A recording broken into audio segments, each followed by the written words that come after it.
Questão 13 da URGS Física 2018, passando da metade da prova, a velocidade máxima do vento do furacão Irma em setembro de 2017 chegou a 346 km por hora. Jezebel! O que eu classifico como furacão de categoria 5, segundo o modelo teórico desenvolvido no MIT, Massachusetts Institute of Technology. Um furacão pode ser tratado como uma máquina de calor de Carnot. A tempestade extrai calor do oceano tropical quente, a água como fonte de calor, e converte parte do calor em energia cinética, vento. Neste modelo, a velocidade máxima pode ser obtida pela equação, que bom que ele deu essa força pra gente, né? Vmax igual a raiz da temperatura do oceano menos a temperatura atmosférica, que divide a temperatura atmosférica, aparentemente, né?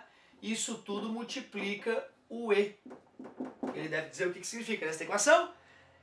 TOS e TATM são respectivamente a temperatura na superfície do oceano e a temperatura no nível do topo da nuvem a cerca de 12 a 18 km, ambas em Kelvin.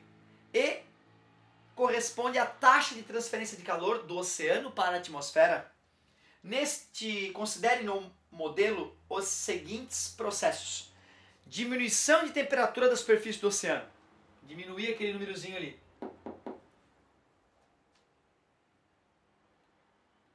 Aumento na diferença de temperatura entre a superfície do oceano e o topo da nuvem na atmosfera. O aumento dessa diferença aqui.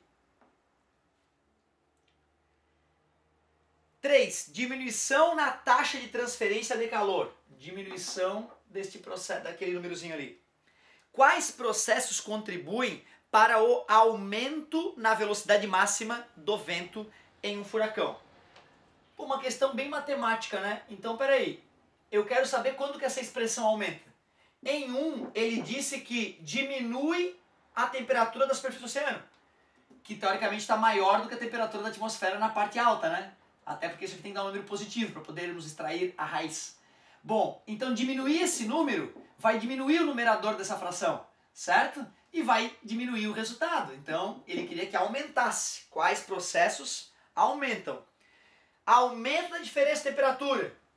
A diferença de temperatura do oceano até a parte da atmosfera, se essa diferença aqui aumenta, o numerador da fração aumenta, o resultado, né, a raiz quadrada desse número aumenta também, verdadeiro.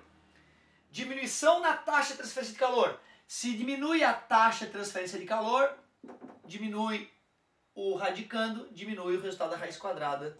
Então, o 3 também não ajudou. Então, somente a 2, apenas a 2. Eu diria que é mais uma questão de noção matemática, né? Mais aplicada à física. Então, não tem problema nenhum. Vamos ver. Eu não sei se eu tenho o gabarito aqui. Peraí, tenho. Sim. Fechou? Fechou?